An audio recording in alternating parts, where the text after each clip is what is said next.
Қазақ үшін қазақ халқының тарихынан ойып тұрып орын алған екі қасіретті оқиға болды. Бірі оның желтоқсан оқиғасы болса 86 жылы, екіншісі 2011 жылы Жаңаөзен. Екеуінің де қасіретті оқиғаның шындығы ашылған жоқ. Екеуі де зерттелген жоқ. Екеуінің шындығы ашылмағаннан кейін қаңтар болды. Қаңтардың шындығын мына биліктегілер қазіргі жаңа Қазақстан құрамыз деп жатқандар бүркемелеп жатыр.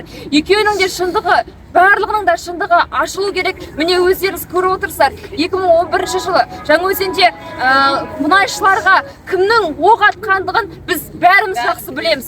2022 жылы қаңтарда тағы да қарапайым халыққа кімнің оқ атқанын бүкілі білет, билік те білет, кішкене тілі шықпаған балаға дейін білет дәл қазіргі уақытта. Солардың бірі жазаланды ма?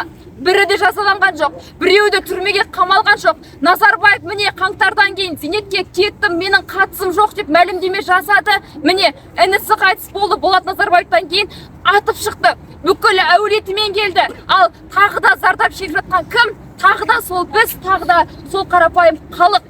Ешқандай да өзгеріс болып жатқан жоқ. Мына биліктен өзгеріс күту, олар бір нәрсені өзгертеді деу дәл қазір ақымақтық. Сондықтан бүкіл қазақ бірлігіп мына билікті өзгерту керек. Саяси репрессияларды тоқтату керек. Қазір сол Назарбаевтың жүйесінен қалып келе жатқан саяси репрессияны мына билік, Тоқаевтың билігі әлі жалғасып келе жатыр. Қаншама азаматтарымызды түрмеге қамап жатыр.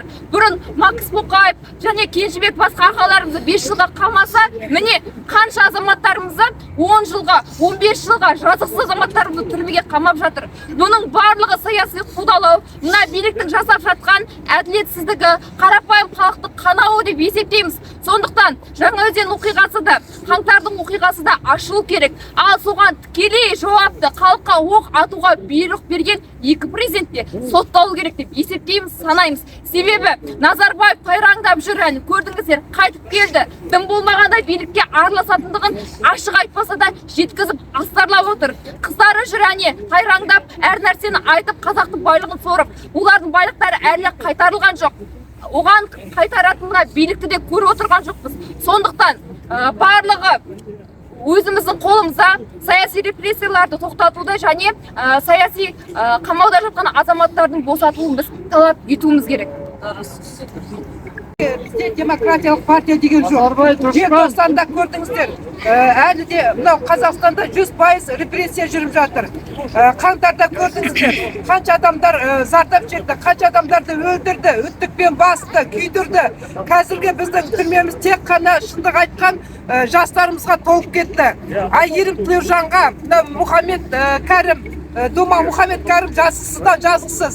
Жыланбаевтарды көріп отырсыздар. Халықтың Марат Жыланбаевты соттап жіберді. Мына Айгерім Тілеужанды көріп отырсыздар. Мықты журналистеріміздің бәрі шындық айтқан үшін осы мынау қарақшы мына Тоқаевтың, Назарбаевтың жүйесінің шындығын айтқан үшін, әшкерлеген үшін, олардың ұрлағанын айтқан үшін бұл жастарымыз сотталып жатыр. Сондықтан бұл репрессияны тоқтатуымыз керек.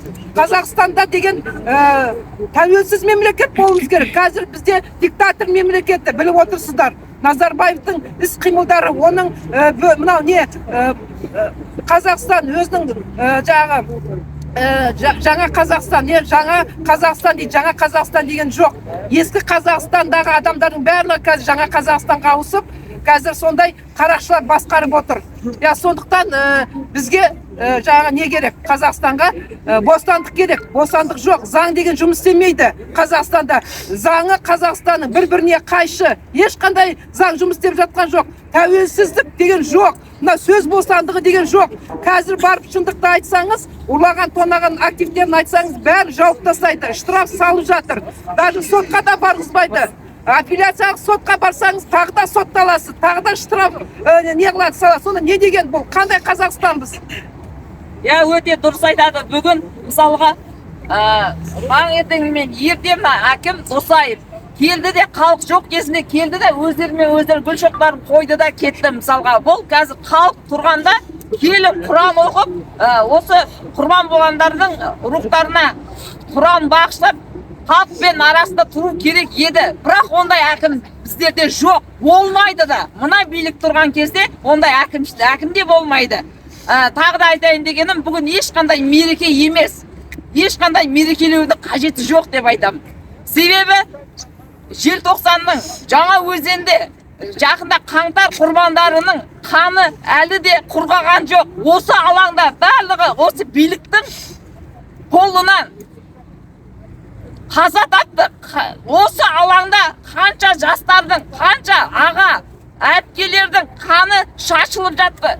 Қаңтарда жаңа өзенде көзімізбен көргендеріміз бар. Әлі солардың бірде-бірінің қылмыстарын ашылған жоқ. Барлығы құрбан болды. Ең өкініштісі, желтоқсанда басқа ұлттан құрбан қолынан құрбан болған болса, жаңа өзенде қаңтарда өз қазағын, өзі халқын атқанды құрбан еткенді көздеріміз көрген қазақтарымыз.